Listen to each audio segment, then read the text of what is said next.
Do you know how awesome God is? He works everything out. The slightest little detail he works out. If we look at the story of Jonah and the fish, we know that Jonah was sent to Nineveh. Now, Nineveh was a horrible place. The people there, it was a very violent place, and they worshipped different gods.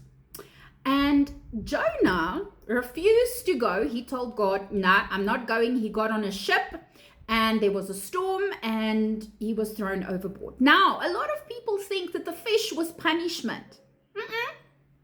The fish was not punishment. The fish was God protecting Jonah. Jonah was in the belly of the fish for 3 days. Jonah 1 verse 17 says, "Now the Lord had prepared a great fish." In other words, the Lord knew that this would happen. Jonah being on the ship was never a surprise to God. Jonah running away from his calling was never a surprise to God. And then it says, a great fish to swallow Jonah. And Jonah was in the belly of the fish for 3 days and 3 nights. And in that 3 days, it wasn't God punishing Jonah. Oh, no. God was preparing Jonah. It became a place of stillness. There wasn't all of these voices around him. There was nowhere that he could run. So it became a place of stillness, a place of prayer, a place of inward realignment. And it became divine preparation for what was still ahead. In the fish, there was no crowds. There was no escape route. There was no new plan. There was only Jonah and the presence of God. It says for us in Jonah 2 verse 1, "Then Jonah prayed unto the Lord his God out of the fish's belly." Okay, he had a conversation with God. He tried to run away, but no, God cornered him. And the fish, a lot of people always say, the fish was punishment. It was not punishment for Jonah. It was a preparation for what Jonah was supposed to do. Go to Nineveh. God didn't assign the assignment to somebody else. It was Jonah's assignment. And I want to tell you how awesome our God is. If we look at Nineveh, they practiced idol worship. And they had 3 specific idols that they worshipped. Now, okay, just bear with me. My pronunciation is not always good. There was Dagon, which was often pictured, listen to this, a fish man figure with the upper body of a man and the lower body of a fish. Then there was another one, Nashe, I think that's how you pronounce it, was often pictured as a female water-associated figure connected to fish, rivers, prophecy, and insight. And then there was another one, Oanzi, and he was described as a man-like figure clothed in fish form, with a fish head over his human head and a fish body covering him.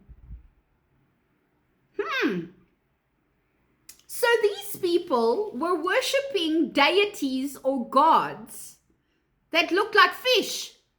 And what does God do? What did he say in the beginning? He prepared the fish. The fish wasn't just there for Jonah. And have you ever thought, why did the people listen to Jonah? Why did they, just like this, listen to Jonah? He was just a mere man who came with a message. And if we look at the message, it was actually a short one.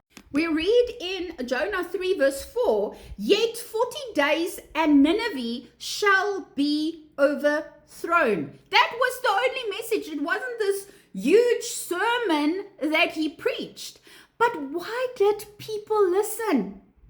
They listened because they were already aware of the spiritual value of the fish. So immediately when this man was spat out of a fish onto the beach, They must have been frightened and thought, yo, what was this? What was happening? And also, you have to remember, Jonah was in the belly of that whale for 3 days and 3 nights. There's body acid in your stomach. That poor guy must have looked very pale, like a ghost or something. So he must have had like a supernatural look to him. Look how the Lord uses things. When he said he prepared the fish. The fish wasn't just for Jonah. The fish was also for Nineveh. And it says that even the king of Nineveh got up from his throne. Jonah 3 verse 6, so word came unto the king of Nineveh, and he arose from his throne and laid his robe from him and covered himself with a sackcloth and sat in the ashes. And that means authority itself bowed under the weight of divine warning. Guys, the power was never in Jonah's ability. The power was in God that went before Jonah. God knew these people will look at this fish and this man coming out of a fish because these are the false gods they worshipped, and immediately it would grab their attention. If he just arrived there on a ship and said, I'm a man of God, would they have listened to him? No, they would not. But yeah, this man arrives and is spat out by a whale on the beach, and people saw it and they ran and they took word to the king. And even the king was scared and he fell to his knees because God had a plan. He worked it out beforehand. So the story of Jonah shows us that what looks impossible is often the very place where God is already at work. He's already busy working. You may think, oh, Nineveh would have been destroyed. They were evil, they were corrupt, they were serving false gods. But one little sentence, a storm, a fish, and a reluctant prophet, and a city known for darkness all became part of a divine plan because God had already gone ahead of every detail. And we have to remember this. The same God who prepared Jonah and the same God who prepared Nineveh is still the same today. He's still working in you. He's still working ahead of each one of us. He still quietly works in people's hearts, and he still prepares what concerns us as his children.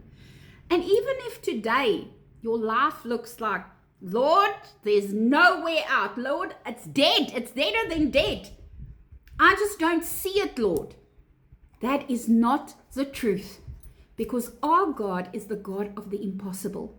If he could get a whale to swallow a man, keep that man alive for 3 days and 3 nights, and then spat him out on the shore of a city who believed in gods that looked half human, half fish. How awesome is God? He always knows what to do. He's got a perfect plan. Trust him. He is busy working in your situation. So I want to encourage you today. Don't give up. Don't give in, because God has already prepared your fish. Whatever it is, if it's a child, if it's a job, whatever the situation, if it's your prodigal husband or wife, God is preparing the fish while he's preparing you in the fish. I hope that this word encourages some of you today. Have a blessed day. Shalom.